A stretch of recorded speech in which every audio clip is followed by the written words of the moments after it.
Et salut à tous, c'est Valentin. C'est un plaisir de vous retrouver aujourd'hui. Et avant de commencer la vidéo, pensez à vous abonner à la chaîne et laisser un petit pouce bleu pour supporter la chaîne et pour m'aider à grandir et que je puisse proposer plus de contenu divertissant et intéressant. Donc n'hésitez pas, c'est gratuit. Alors, on attaque de suite avec une revue du portefeuille. On va passer en revue les stocks qu'on a, les positions qu'on a et aussi comment les marchés ont fermé la semaine dernière après la décision de la Fed de réduire les taux d'intérêt de 0,5%. Donc on va attaquer direct avec le portefeuille. Alors sur notre portefeuille, classé par ordre alphabétique, nous avons Amazon. Nous avons 18 parts d'Amazon. Pourquoi ce n'est pas à jour? Ah voilà, c'est ça qu'on veut, papy. Alors, nous avons Amazon. Amazon qui a fermé vendredi dernier, donc avant-hier, à 191,22 $, soit une augmentation de 0,5%. Nous avons 18 parts d'Amazon à un prix moyen de 175 $. Donc on a investi 3165 $ et nous sommes en plus-value de 277%. Nous sommes en plus-value de 8,74%.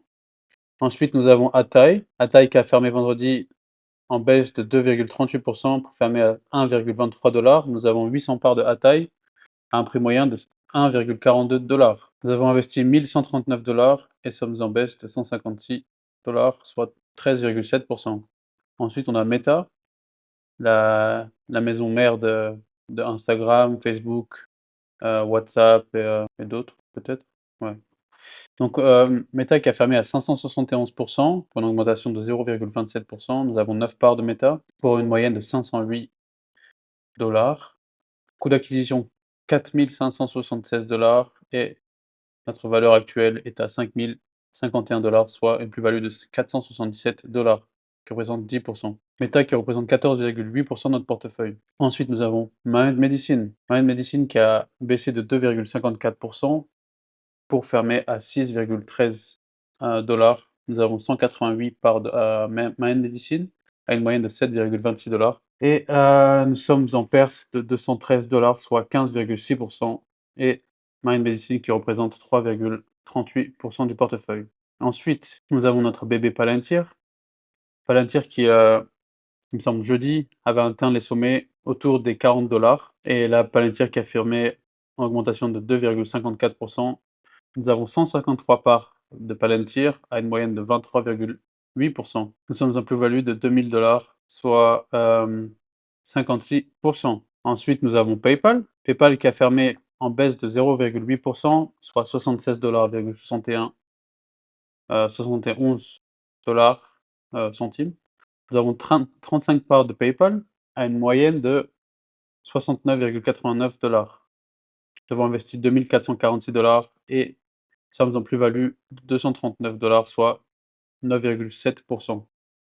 Ensuite, nous avons SoFi qui a fermé à 8,05 $, en baisse de 0,86%. Nous avons 385 parts de SoFi à une moyenne de 7,63 $.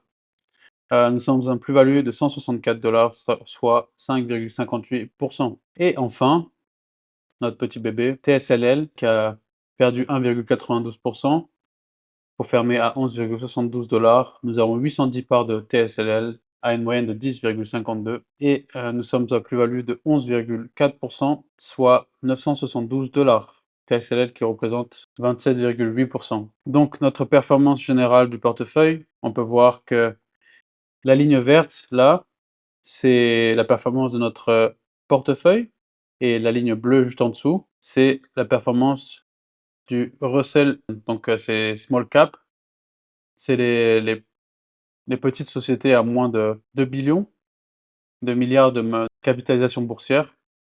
Et si par exemple on se base sur le S&P 500, on peut voir que depuis qu'on a ouvert ce portefeuille, on surperforme le S&P 500, qui est pour le moment à 12,6% d'augmentation depuis avril, et nous sommes à 20,14%, donc ce qui est pas mal. Et si on se base sur VTI ou MSCI World, ce sont les mêmes. Pareil, VTI qui a presque 12%, et nous sommes à 21,8% ou 20,14%. Et enfin, si on se base sur le Nasdaq, qui est en bas, on peut voir que le Nasdaq surperforme légèrement les autres index à 13,8% d'augmentation depuis avril, mais on surperforme aussi tous les indices. Donc pour le moment, notre portfolio, il est bien équilibré. On verra si, par exemple, il y a un marché baissier, comment on performe, comment le portefeuille va se comporter, sachant qu'on a énormément de tech stock, que ce soit Amazon, Meta, Tesla, Palantir, SoFi, PayPal. Ouais, on est vachement exposé à la tech. Donc s'il y a un marché baissier, il est possible qu'on prenne un coup. Mais c'est pour ça qu'on a toujours du cash de côté pour, en tant que prévention. Ensuite, on peut voir, on a 2 513 $ de cash et il me semble que j'ai racheté des parts vendredi avant la fermeture des marchés. Si on va sur trade, le 20, c'est ça, vendredi.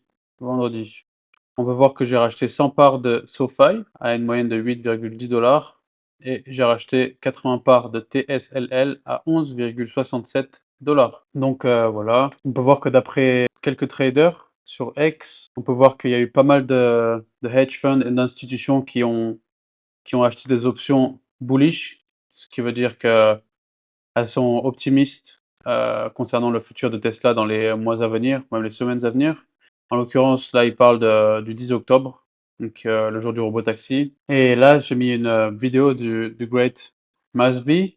Vous pouvez le suivre sur X, The Great Masby. Il est très intéressant à écouter et il a énormément de savoir concernant les stocks, notamment le trading. Je fais pas du trading, ouvrir des positions, fermer mes positions, mais je fais plus trouver de meilleurs points d'entrée pour mes positions. Donc là, il dit que Tesla a réussi à fermer la semaine au-dessus du 200 jours moving average. Donc c'est la moyenne des 200 derniers jours.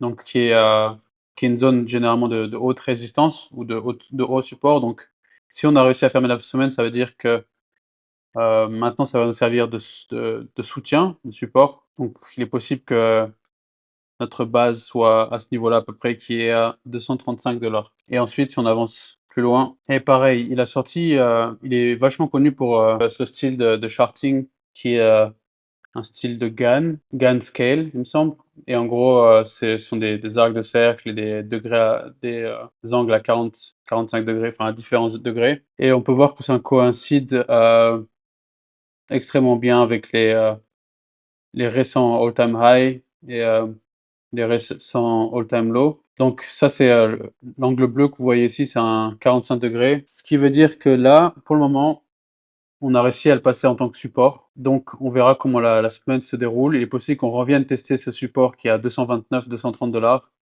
pour ensuite pouvoir exploser plus haut et d'ici octobre, venir tester la zone des 200, des previous, des all-time high précédents qui est à 270, 275 $ et pourquoi pas réussir à atteindre ce niveau-là et fermer au-dessus pour pouvoir le trouver en tant que support et de là pouvoir peut-être atteindre les 300 $ d'ici la fin de l'année. Donc voilà, c'est un peu de contenu que je voulais vous montrer. Encore une fois, allez vous abonner à sa chaîne, à son compte, très intéressant. Voilà, c'est tout pour aujourd'hui. C'était juste un petit récap du week-end, de notre portefeuille et de ce à quoi on peut s'attendre pour la semaine à venir. C'est tout pour aujourd'hui.